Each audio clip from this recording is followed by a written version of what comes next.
So this History Matters video is called What Happened When Kamikaze Pilots Failed or Wimped Out. Now, to my remembrance, it's been a while since I've really looked into World War II, since I was in high school, which was a while back. So all I remember is that kamikaze pilots, I believe, basically were like suicide pilots. They would essentially blow themselves up, you know, and I guess crash into things, right? At least that's what I think. At least that's what I heard about kamikaze pilots. You know, they would essentially give their lives for the cause, you know? And Japan overall in World War II was just very frightening and very wild, to put it nicely. So it's gonna be interesting. I also, if I remember correctly, Japan also had a pretty big, you know, war culture in a sense. So, you know, they were expected to do this, so I guess, I would imagine that if they failed or wimped out, they would be, killed? Or something? Or at least that's what I would imagine, right? Or I don't know, I really don't know the answer, that's just me speculating. Let's watch the video and find out, shall we? So from the great History Matters, let's see what happened when kamikaze pilots failed or wimped out. You had one job. Most people have heard of kamikaze pilots, young men who were tasked with crashing their planes into enemy warships. These pilots could, ideally, accurately target important parts of ships and do more damage than a traditional bombing run. Also, it was believed that the display of a kamikaze pilot willingly sacrificing themselves for Japan would demoralise the enemy. Now, the effects of kamikaze attacks are well debated, but something not spoken about is what happened when they failed. What was to become of a kamikaze pilot that either missed or wimped out? So, some background. As of 1944, things weren't exactly going great for Japan, and the only hope of preventing America from defeating them was to destroy or at least cripple their capital ships, most importantly, their aircraft carriers. Simply attacking the ships with conventional means was too costly for Japan. As such, taking young pilots, sticking them into planes loaded with explosives, and then ordering them to fly into critical parts of enemy ships was deemed to be a better strategy. The men chosen for this weren't just some random chaps, but were some of the most gifted pilots in Japan. The training was harsh, but the rations were much better, and culturally, kamikaze pilots were revered. Pilots were expected to reflect on death in their time off to prepare them for their upcoming mission. Yet for some, this preparation and love for Japan wasn't enough to get them to introduce their face to the deck of an American warship. So you know, I always think, this is just a personal belief of mine, I don't want to, this is just what I think. I think that people inherently want to live, and,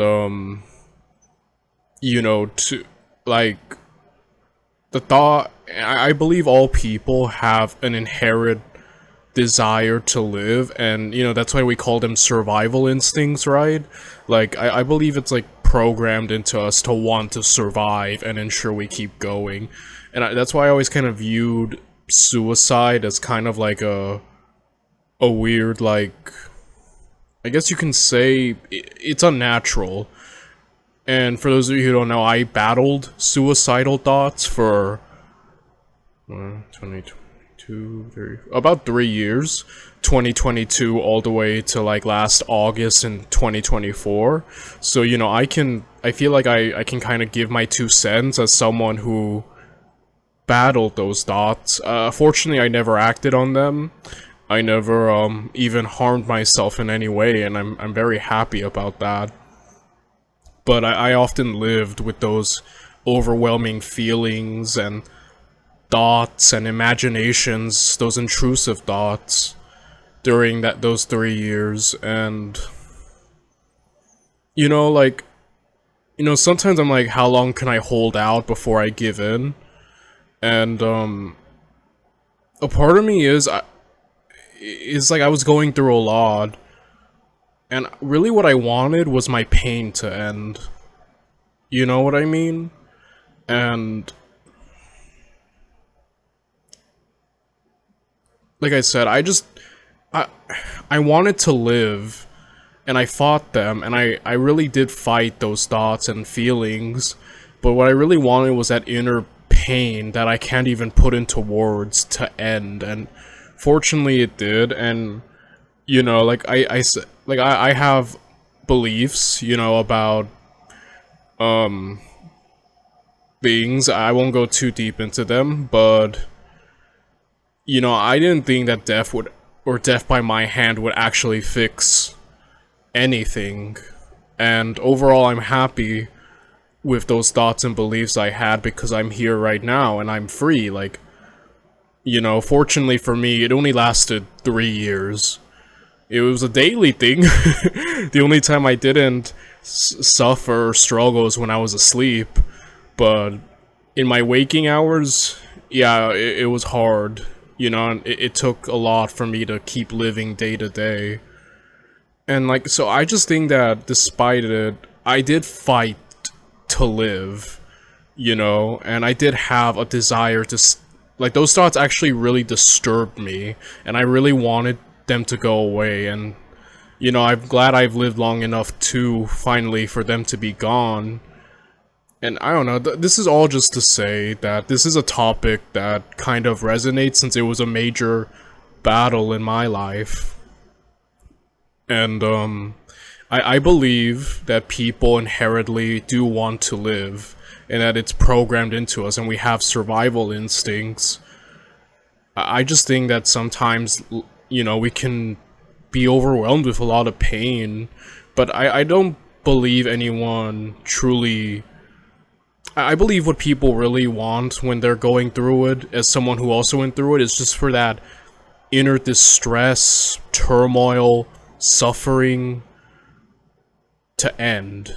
You know, and just the dark shade of death seems to offer a release. But like I said, I came to the conclusion, no, it won't.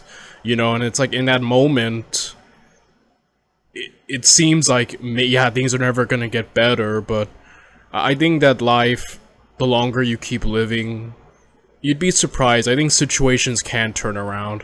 Maybe not right away, but, you know, if you just keep going, eventually you'll find that things can turn around, that's all I'm saying. And change. You know? And so, yeah, to, like, essentially train people... Obviously, there are people who do commit it. Like, obviously, not everyone, you know,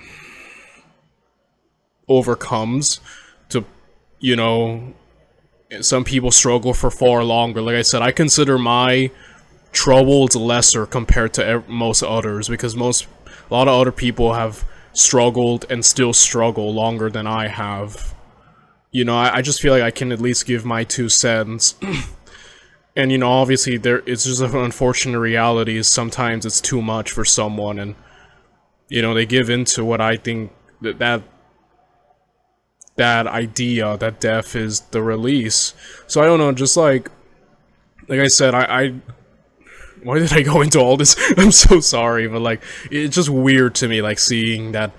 Obviously, some people, like, when you think of, like, suicide bombers and stuff, like, if you instill enough, like, patriotic fervor in a person, or enough of the right ideals, you could probably make someone want to do this. And I'm sure there are plenty of people who are like, heck yeah, I'll give my life to the cause, you know?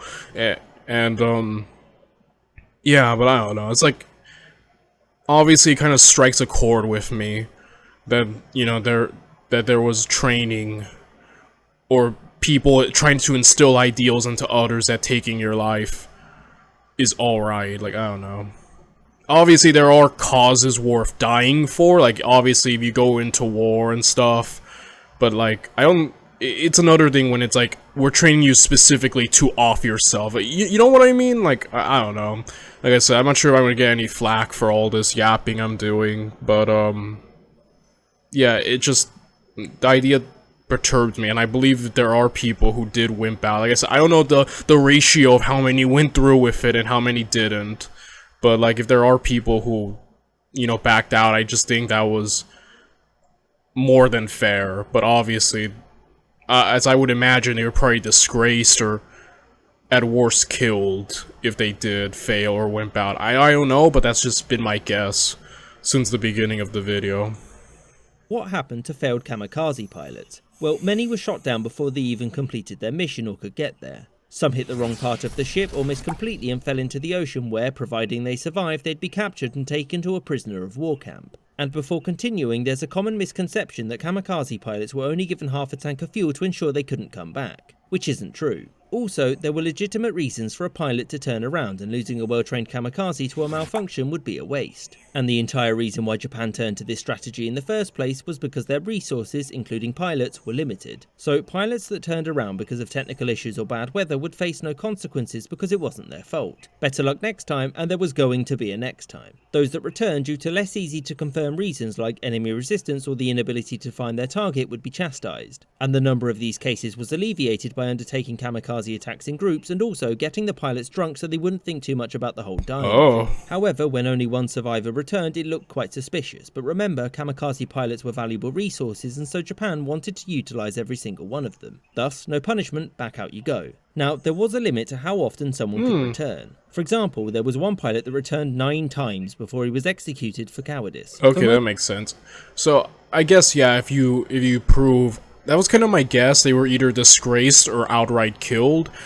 Apparently, obviously, due to the low resources and needing them, it makes sense why, okay, if you mess up like maybe like 1 or, 2 to 3 times due to various reasons, alright. But I guess like that guy went overboard, and it's like, okay, now we just see you're not willing to, and offed him. Okay, so it's a bit more to it that I didn't see. Most pilots, though, returning from a suicide mission was, to an extent, expected, and in many cases not something that would get you imprisoned or shot. Like all resources during the Second World War, Japan had to conserve and make the best use of its kamikaze pilots if it were to compete with the industrial might of the United States. And given that a single kamikaze pilot could put an aircraft carrier out of commission for months, they were seen as something not to be wasted. Hence why returning kamikaze pilots weren't often punished.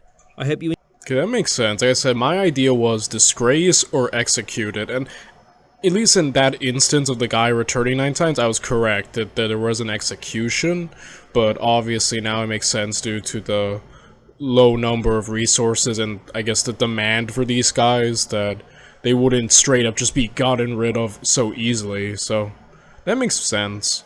Overall, I hope, sorry for my tangent there in the middle, I don't know, I just felt like I needed to talk about that. Yeah.